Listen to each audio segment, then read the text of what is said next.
WandaVision episode 6 is out now. It's the big Halloween episode that everyone has been anticipating, and in this video, as always, I'm going into spoilers. I've done that for the past few episodes, and I have to do it here because there is so much to talk about once again. And if this video gets up before 8 o'clock, definitely make sure to check me out on Talking TV Podcast tonight, where we're going to talk about this episode fully in depth. Now, this video is probably going to be about 5 or so minutes, just talking spoilers, but there we're really going to dive into the episode, and this was another great one. It just had such an abrupt ending, and really it cliffhangered us, but well, let's just get into it. So it started off with an intro which I've heard is like Malcolm in the Middle. Now, I don't know why I'm saying this, but I haven't seen it. I'm sorry, I've seen parts of it. I just don't know the intro, so that's what I've heard, and I thought it was really funny. It was cool, and it was really cool to see the kids there and showing their powers. Obviously, you know, one kind of got the Quicksilver speed powers, and the other one kind of got this mind stuff, and of course, that definitely helps out later on in the episode. It was really interesting to see that, really funny, and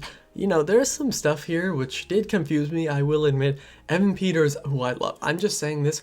I love the X-Men movies probably even more than the MCU movies. Like, not all of them, obviously. Jesus, have you seen some of them? The lows of the X-Men are definitely lower than the MCU, but some of the highs I'd say might be higher.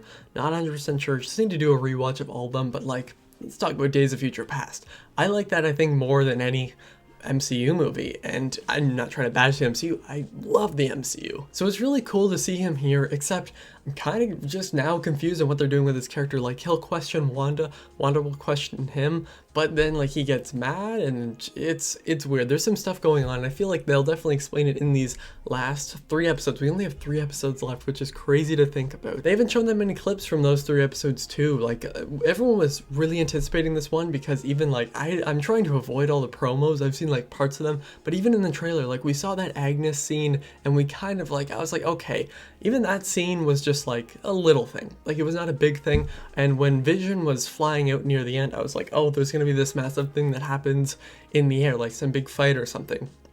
Nope. So basically Vision tries to escape it finally, and when he gets out, I think, this is just what I think that he's basically kind of becoming what he would be in the real world. Like when Scarlet Witch, or Wanda, left, her accent came back, and like they do mention the accents here, but when she left and went to like the real world out of Westview, her accent left, and then when he left, he was kind of falling apart because he's actually dead. So there's some stuff where I feel like that could be maybe I heard that it's like the Westview trying to pull him back in, but I think that him like dying basically makes more sense. And there's some cool things, like everyone knows Dead Vision from like episode 4, maybe? I think it was episode 3 or 4, I think 4.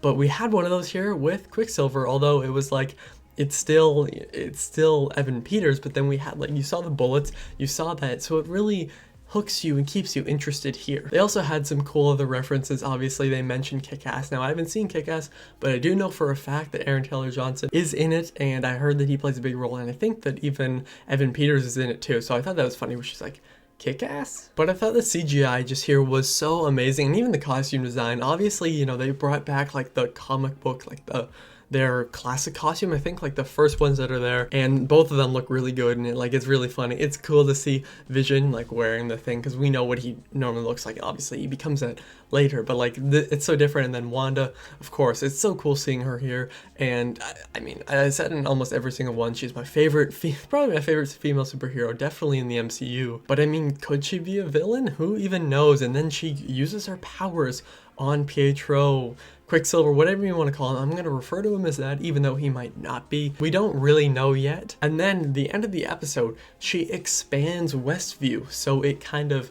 gets Vision back in, because obviously, as I mentioned before, the kids have powers, and one of the powers was to see that their dad, Vision, obviously, is in trouble. So then she does that and expands it. But Darcy is also locked up. She's handcuffed on one of the cars, so she's in there, and I was like, oh, what are they gonna do with these? Because I was like, if Jimmy Woo goes in, that'd be awesome. Monica Rambeau was talking about going back in there, and she's like, oh, what's the worst she can do? Put me in like high-waisted jeans. I thought that was funny, but Darcy's in it, and Darcy's hilarious. Like, oh, she's so great. I love. So I don't know what they're gonna do with her.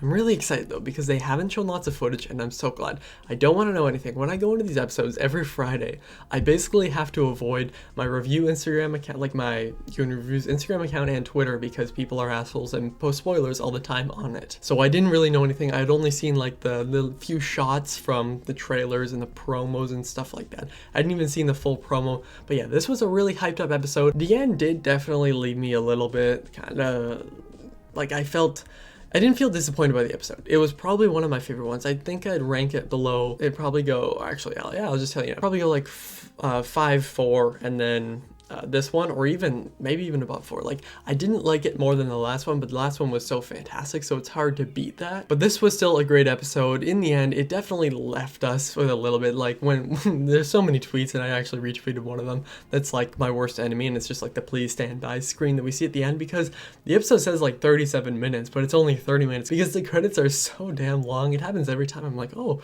this episode's longer than normal, yay.